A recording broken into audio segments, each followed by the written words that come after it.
everybody. I'm Angie with Angie's Place.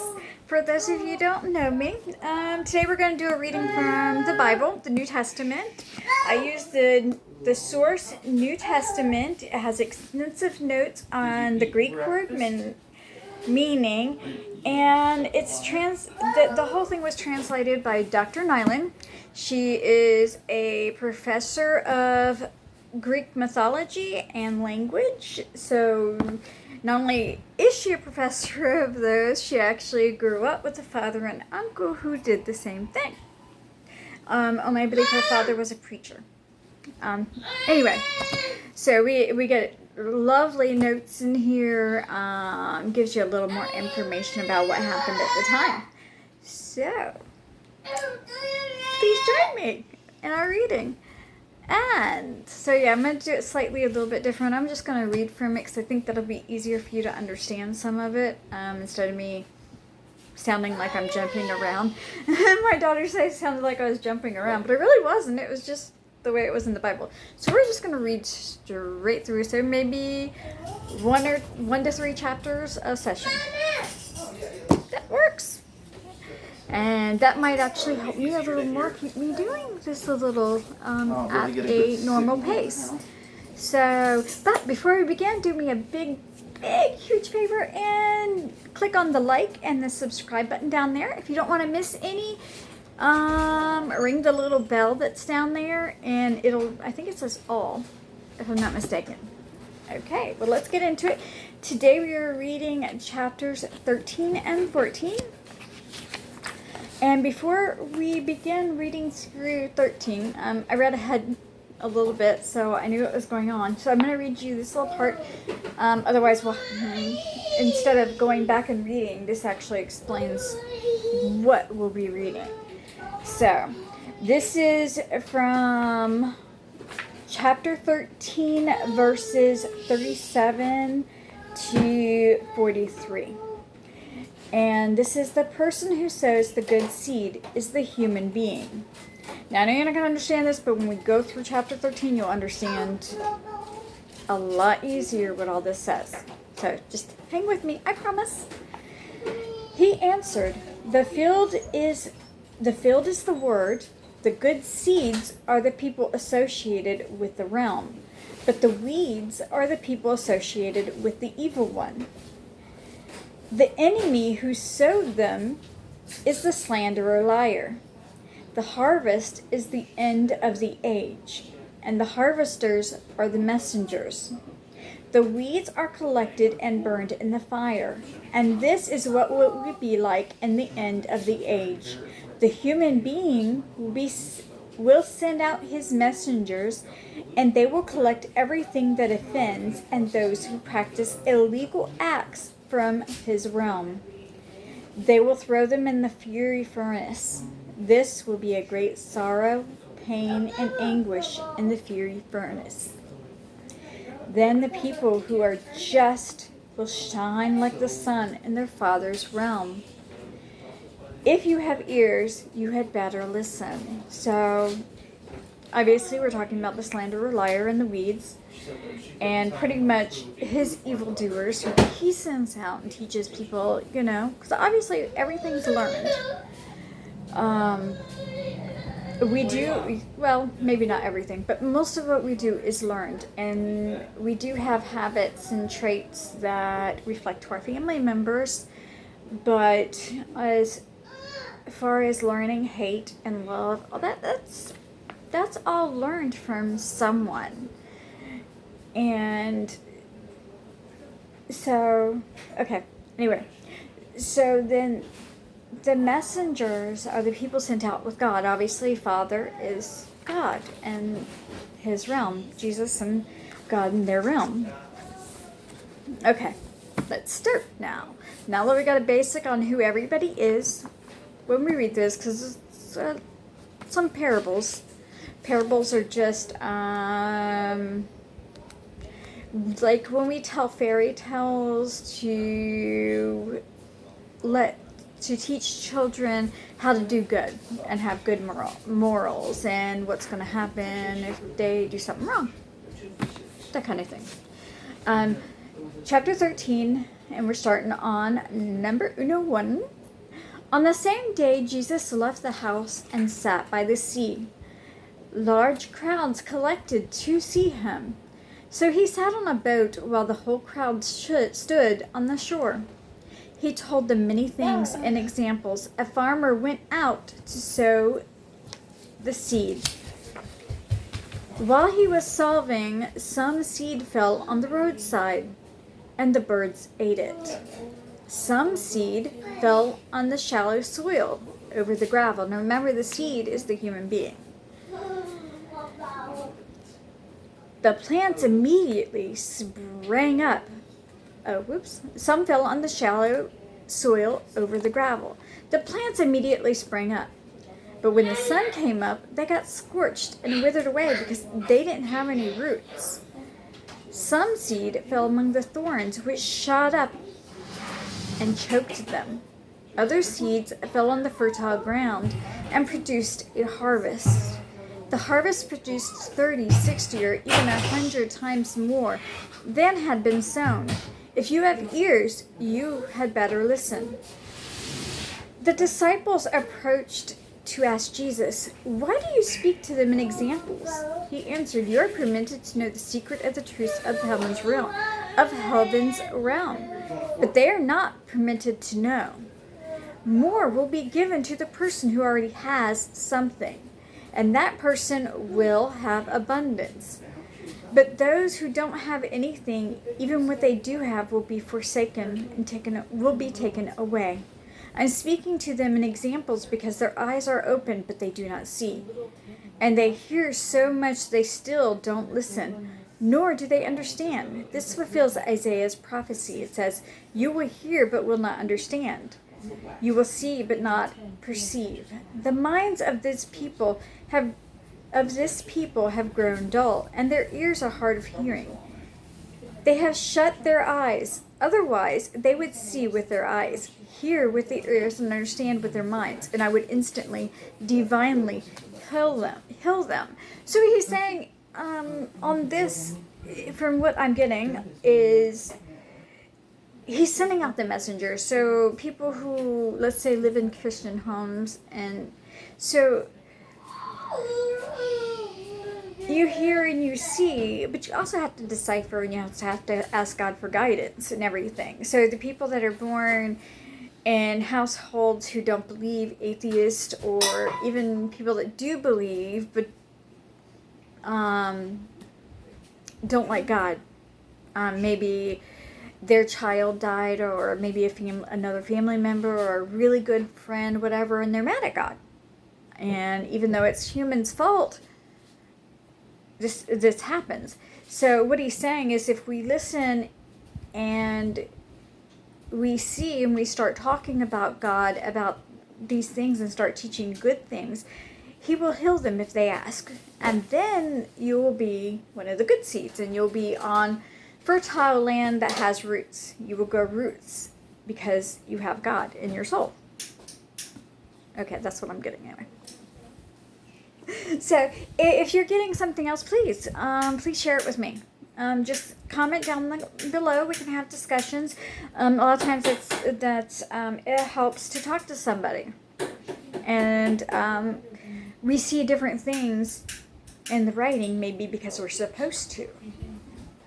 That way we can help each other.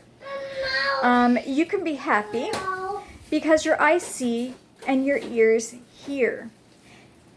Many prophets and people who were just wished to see and hear what you see and hear. Now listen to an example of the farmer. The seed fell on the roadside represents the people who hear the message about the realm, but they don't understand it. And the evil one snatches away the understanding from their minds. He's fast and very deceptive. So can he be the one who's yelling and screaming, but could be deceptive? He could be the one, the sheep and wool and or the wool in sheep's clothing. It's a good example. The seed on stony places represents the people who hear the word and immediately receive it quite happily. But they don't have any roots so it only lasts for a while. When problems or persecutions arrive because of the word, they immediately trip up. The seed among the thorns represents the people who hear the word in preoccupation for this world, and the treachery of the wealth choke the word, and they don't produce a harvest. So, in other words, life gets in the way, because the devil is very good at entangling us in his thorns, and they are very prickly and they do hurt. The seed on the good ground represents the people who hear the word and understand it. These people really do bear fruit and produce a harvest because they're understanding, because they're looking more into it. They're listening to it and they're wanting to learn more. Well, hello, everybody. This is my grandson. Not that you can see him. Here, you want to come over a little bit? Say hi. Say hi. Hi. Okay. No, we're not gonna. Here, you're gonna. You can color over here. Or go see my mom. Yeah. If. Okay. Is that okay? Okay. All right. He's gonna color for a minute. Okay. Some seed fell on shallow soil over gravel. The plants immediately sprang up, but when, you know what? I think I lost my place here. Okay, I'm way down here. Okay. I think I found it. Okay. The seed on the good ground represents the people who hear the word and understand it. These people really do hear the fruit and produce a harvest. Some people produce a harvest 100 times more than is sown. Some produce 60 times more, and others 30. Then Jesus set another example in front of them. This is the story about heaven's realm. A farmer sowed good seed in his field while everyone was asleep. His enemy planted troublesome weeds in the middle of the wheat and then ran away. That wasn't nice. That was normal, but not nice. When the grain sprouted and produced a crop, then the troublesome weeds appeared too. The owner's workers asked, "Sir, didn't you sow good seed in your field? So why does it have troublesome weeds?" "And an enemy did this," he answered. The servants asked, "Do you want us to go and rip out the weeds?" "No," he replied, "in case while you're at the process of ripping out the weeds, you accidentally uproot the wheat at the same time. Let both of them grow together until the harvest. Then at harvest time, I'll tell the harvesters to collect the weeds first and tie them in bundles so that they can be burned up, but to collect the wheat and put it in my barn." So he's very careful as to make sure he's getting every bit of wheat. God is protecting us. He's with us always through trouble. He never promised that we're not going to have trouble in our lives, because the devil's always at it. He's always wanting to trip us up and setting bad things before us and things that happen. But he did promise that he would give us strength and peace and be with us always. And he will be there with us, and he will give us answers. This is the story about heaven's realm. Someone planted a mustard seed in their field. A mustard seed is the smallest of all seeds, that's for sure. But when it grows even larger than vegetables, in fact, it grows into a tree, and even birds roost on its branches. He told them another example. This is the story of heaven's realm. A woman took some yeast and baked it in 3 lumps of dough, and then all the bread rose. Jesus told the crowd that all these things by using examples. In fact, he didn't speak to them without using examples. This is so that the words spoken by the prophet would come to pass. "I will speak in examples. I will utter things kept hidden from the foundation of the world." He did use the example of the yeast and the bread, and there's another example of the yeast and bread that kind of works with life that just kind of popped into my head. So that's probably God telling me to tell you. Anyway, if many bakers out there, or any of us who've tried to bake bread and failed, most breads require a very certain technique So you have to handle it correctly. So that's with people. If you're trying to get people to come to God and say, hey, look, it's great. He's wonderful. He loves you. No matter what, he loves you. And you are out there yelling and cussing and being mean, and are you going to keep them? No. Why? Because you weren't careful with them. So you got to be careful with them. Anyway, all right. It's how we handle them. So we have to remember that all these teachings have to follow us in outside life too. In our family life, because that's where we usually get the meanest sometimes. And we also have to carry it into the world. So both ways. We have to carry the word and we have to carry God and teach and show people. We show people by being nice and doing good things and doing good deeds. And obviously talking. Then Jesus sent the crowds away and went into the house. His disciples came up and said, would you please explain the example of the weeds in the field to us? And then here comes what we read earlier. The person who sows the good seed is the human being. He answered, the field is the world. The good seeds are the people associated with the realm, but the weeds are the people associated with the evil one. The enemy who sowed them is the slanderer liar. The harvest is the end of the age, and the harvesters are the messengers. The weeds are collected and burned in the fire, and this is what it will be like at the end of the age. The human being will send out his messengers, and they will collect everything that offends and those who practice illegal acts from his realm.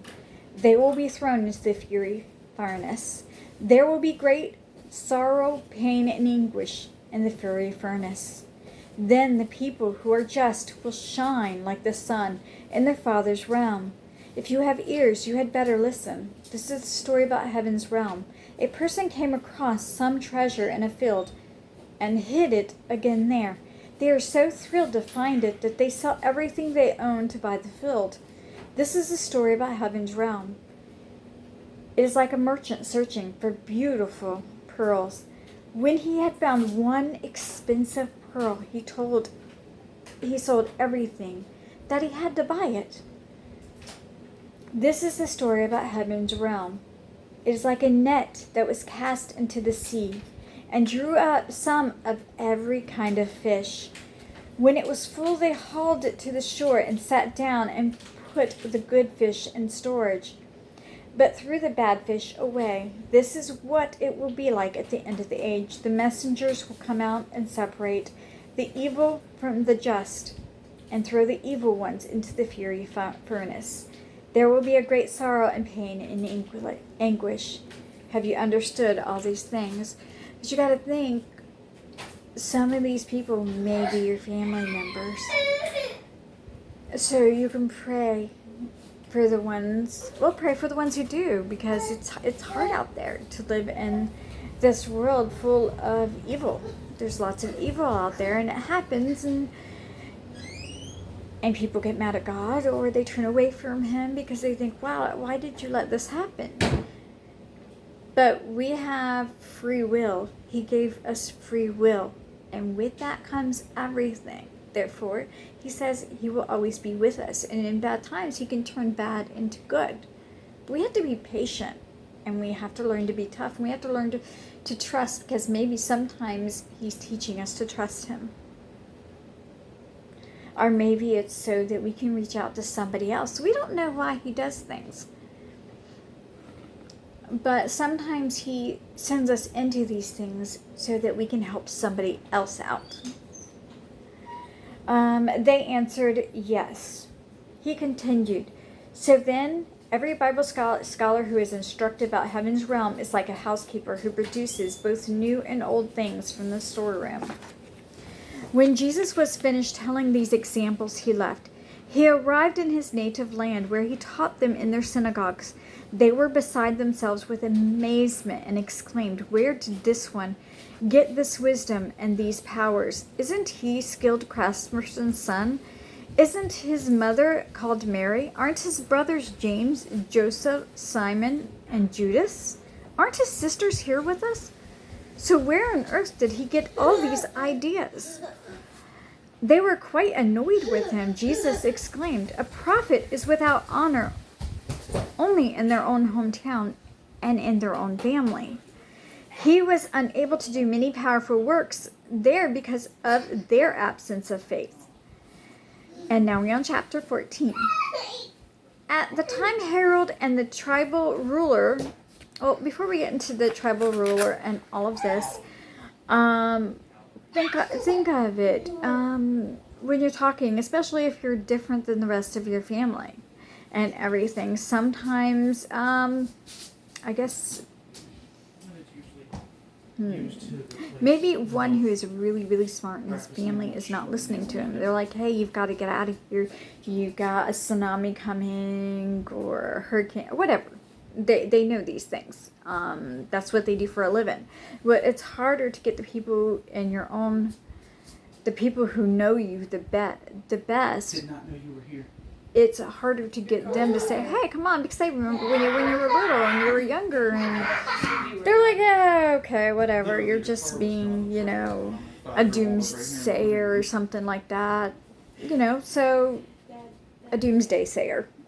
So people aren't going to listen to you because you were family and they knew you were in your life. They just think, "Hey, you got really crazy thoughts." So sometimes it's harder for them to see the truth if it's you telling them. Sometimes somebody else has to tell them. Okay, now I'm 14. At that time, Herod and the tribal ruler heard the report that Jesus and said to his, about Jesus and said to his servants, "This is John the Baptizer. He is risen from the dead. And that's why these powers are at work in him." Herod had arrested John and imprisoned him on account of Herodias. Herodias was Herod's brother Philip's wife. Because John had said to him, "Your marriage to her is illegal." Herod wanted to have John put to death, but he was afraid of the crowd's reactions because they considered John to be a prophet. During Herod's birthday celebration, the daughter of Herodias danced for the guest who reclined at dinner with him. Herod was so pleased by this that he promised under oath to give her whatever she wanted. Having been prompted by her mother, she said, "Give me John the Baptizer's head here on a plate." The king was sorry, but he gave the order because of his oaths and his quest. So he had John beheaded in prison. John's head was brought out on a plate and given to the young girl, and she took it to her mother. John's disciples came and removed the body and buried it and reported the deed to Jesus. Now it goes on down here. She's got notes on here about Herod and Herodias, and I think Herod was the grandfather, was Herodias's or the daughter's grandfather. So it's her father, and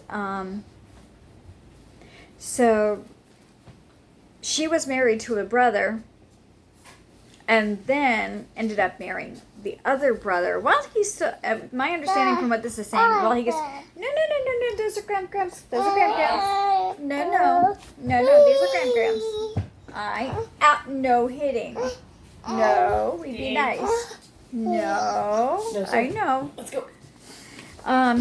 Anyway, so she married the other brother, so now she is to become queen, or she is queen. But if it gets out that all of this, that her marriage, because in Roman law, you had to have a single marriage, just a single marriage. However, in Israel's laws, you didn't have to, but they were married under the Roman laws, so therefore she wasn't, so therefore it was illegal, and didn't want it getting out, because then everybody would turn from her. So she wanted his head on a plate, so she sent her daughter to do the deed. So that tells you, excuse me, sorry. Anyway, so that tells you how evil that she was. And that pretty much explains the seeds and the growing of them, because she trained her daughter in that way. So her daughter is evil as well. When Jesus heard about it, he left, before I go on to that, just to let you know, I think this is a funny part. Okay, maybe not so funny. but we have a book, Delilah, the Delilah subscription box. She does Christian books, but they're based on the women of the Bible, good and bad. And this month, they're actually, there's one of them on Herodias, I believe. I'm pretty sure it's this month. But anyway, I found that interesting. It's a good, for all the ladies who are watching, and maybe if the men are interested in it too. It's really a good book selection. You'll find it in my videos if you want to look at them. The last, let me see, is it October? No, September's, because October's is still coming up. It should be here soon, actually. But September's is on my feed, so you'll see the unboxing. Okay.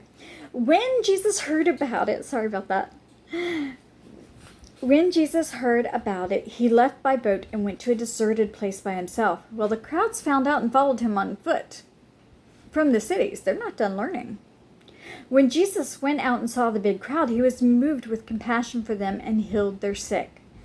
When evening came, his disciples went to him. This is a deserted place, and it is well past time for the evening meal. Send the crowds away so that they can go out to the villages and buy something to eat, they suggested. Here come the fish and the bread. I love this story. Jesus said, they don't need to go away. You give them something to eat. We haven't got anything. Only 5 loaves of bread and 2 fish, they exclaimed. Bring them to me, Jesus ordered. Jesus ordered the crowds to sit down on the grass. He picked up 5 loaves of bread and the 2 fish, and looking up to heaven, he blessed them and broke them into pieces. He gave them loaves of bread to the disciple, and the disciples gave them to the crowds. And this all through Jesus, through God, his Father. And everyone ate their fill, and they picked up 12 wicker baskets full of leftovers. The numbers of those who had eaten were about 5,000 men, plus women and children. So that's like double or triple. So that's anywhere from 10 to 15,000, maybe even a little more, because they brought their wives and their children. Of course, not everybody was married. So some of them were single. But either way, so we'll say between 10 to 15,000 people. That's a lot of people to feed with only 5 loaves of bread and 2 fish. So amazing. Immediately, Jesus invited his disciples. So you can understand why Matthew thought it very important to write this, because that is just mind-blowing. But that's how much he takes care of us. And he will continue to take care of us. And if you trust in him, he will feed you. He will feed you not only food, but he will feed you this word and this wanting to learn more. Which is what I want. Okay. And I'm happy to be learning with you. Together. Immediately, Jesus invited his disciples to get into the boat and go on ahead of him to the other side, while he sent the crowds away. After he'd sent the crowds away, he went up to the mountain by himself to pray. By evening, he was alone there. But by then, the boat was far away from the land and was tossed by the waves as the wind was against them. About 3 o'clock in the morning, Jesus went out to them, walking on the sea. Then the disciples saw him walking on the sea. They screamed in terror, "It's a ghost!" Immediately, Jesus said, "Cheer up, I am existence. Don't be scared." Peter said, "Lord, if it's really you, command me to come to see you on the water." "Come," Jesus said. When Peter went out on the boat, he walked on the water to go to Jesus. But when he noticed the wind, he got scared and began to sink. He yelled out, "Lord, save me." Immediately, Jesus reached out and grabbed him. He said, "You small faith person, why were you uncertain?" When they got into the boat, the wind dropped. The people in the boat worshipped. "You're truly the Son of God," they exclaimed. When they'd crossed over to the landed on Gennesaret, The locals recognized Jesus. They sent word to the surrounding region and brought along all the sick people. They urged him to let them touch the hem of his clothes.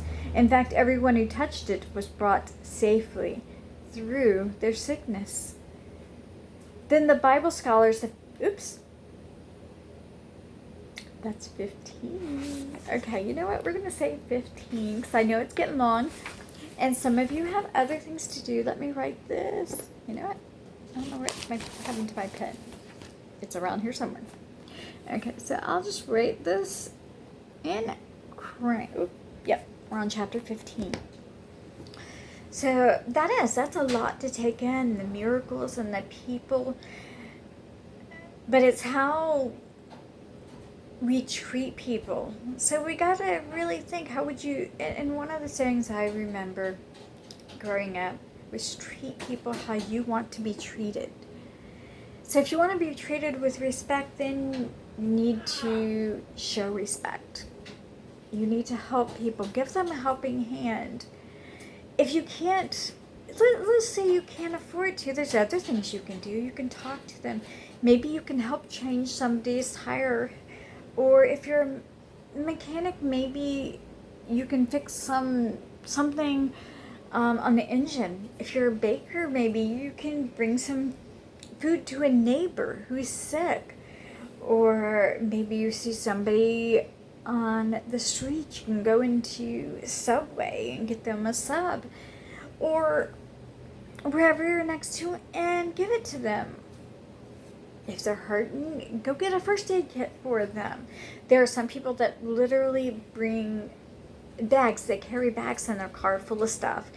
A blanket, maybe some granola bars, and some wipes, a bar of soap, some toothpaste and a toothbrush, some simple everyday things that we take for granted because we have it.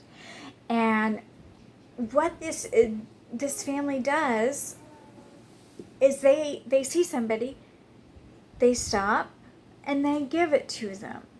And they give them this bag. And you could put notes in and whatever you're giving somebody, a Bible verse that would relate to them. It's really easy to figure out what Bible verses. You can even look it up online. There's plenty of Bibles. The reason I like this is because she went back. They let her because she's a doctorate of Greek, and she so wanted. It was in her. She needed to do it. So she went back to the papyrus papers and actually translated from the papyrus papers the Greek. So, and the notes and the words. So there's not a whole lot of difference, but there are a few things that are slightly changed because it means something. Like, we always think of Jesus, anybody who's been raised in a church, we were always taught that Jesus' father was a carpenter. Well, that's not true. He could have been a metal worker.